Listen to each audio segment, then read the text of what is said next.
मां, यहां साइन कर दो। भावेश ने अपनी 62 वर्षीय मां से कहा। भावेश, किस बात की कागज है और मेरे साइन क्यों चाहिए? मां ने आश्चर्य से पूछा।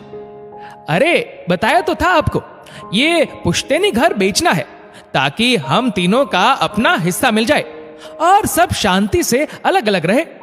भावेश ने कुछ गुस्से से कहा। अच्छा, लेकिन खरीदार मिल गया? अभी कुछ दिन पहले तक तो कोई मिल नहीं रहा था। मां ने पूछा। हाँ, एक बड़ा बिल्डर है, वो पास ही एक बड़ी बिल्डिंग बना रहा है।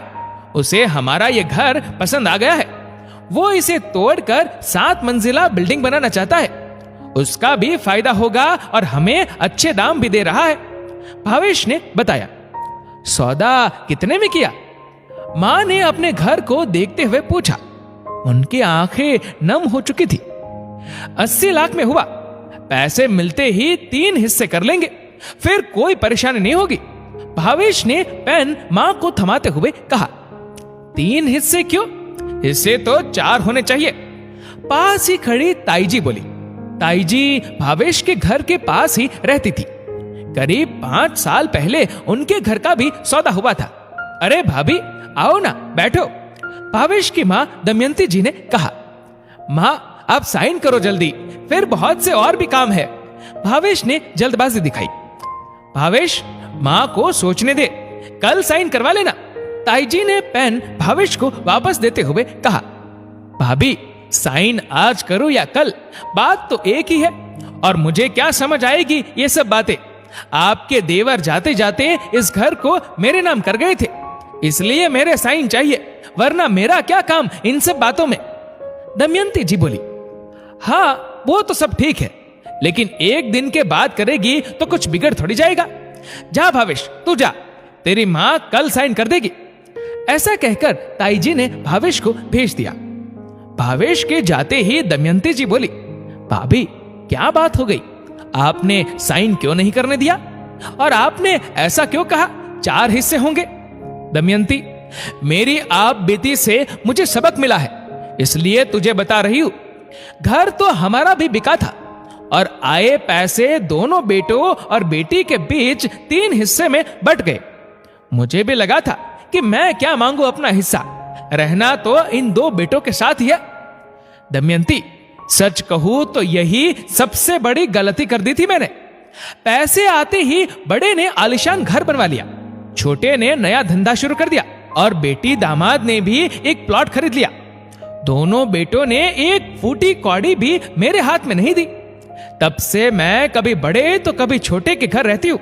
वो अच्छे से ही रखते हैं मुझे, लेकिन ऐसा कहते कहते ताई जी फफक फफक कर रोने लगी। दमयंती जी पानी का गिलास ले आई और बोली। भाभी, अरे रोइए मत आप, आपके बेटे तो बहुत अच्छे हैं, सब ठीक ही तो है। भाभी, फिर आप क्यों रो रही हो? दमयंती, कितने किस्से कहानियों में पढ़ा है कि अपने जीते जी अपना पूरा का पूरा पैसा बच्चों को नहीं देना चाहिए, लेकिन एक मां का दिल ऐसा होता ही है कि उसे तो लगता है कि उसके बच्चे ऐसा कुछ नहीं करेंगे। लेकिन सच कहूं तो लोग सच कहते हैं। मैंने भी सारे पैसे तीनों में बांट दिए और खुद खाली हाथ रह गई। आज जब कुछ लेना हो या मेरी दवाई मंगवानी हो या मेरा कोई इलाज हो तो दोनों बेटों के मुंह बन जाते हैं। अरे वो तो हिसाब करते हैं कि कब किसने कितना खर्चा मुझ पे किया, यहां तक कि दीपावली की साड़ी का भी हिसाब रखते हैं।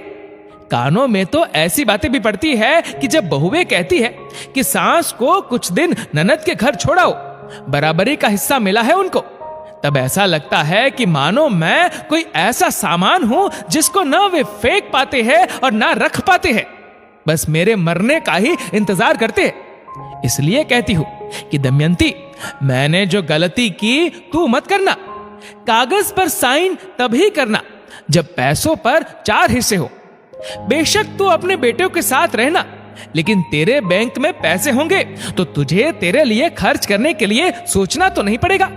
चाहे फिर 4 धाम यात्रा हो या तीज त्योहार पर कपड़े लेने हो या किसी शादी ब्याह में जाना हो। भाभी, आपने ये सब बातें मुझे पहले क्यों नहीं बताई? दमयंती जी ने पूछा। घर की बात करती तो जग हंसाई होती, तुझे इसलिए नहीं बताया क्योंकि तू भी तो यही सोचती ना कि जेठानी बाहर तो रोब झाड़ती है और घर पर ऐसी हालत है, बस इसलिए। लेकिन जब कल पता चला कि मेरी कहानी तेरे साथ दोहराई जाएगी तब रहा नहीं गया, इसलिए समय पर आ गई। अब तू तेरा फैसला सोच समझ कर लेना।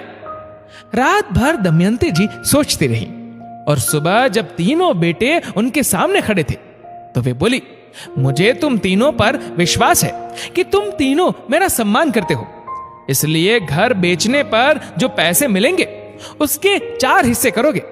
मेरा हिस्सा बाद में तो तुम तीनों का ही है, लेकिन मेरे जीते जी मैं नहीं चाहती कि मेरी जिम्मेदारी तुम लोगों को भारी पड़े।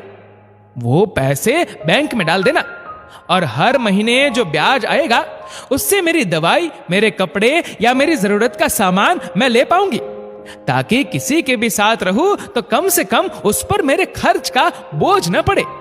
मां, आप ऐसा क्यों कहती है? आप कभी बोझ नहीं बन सकती।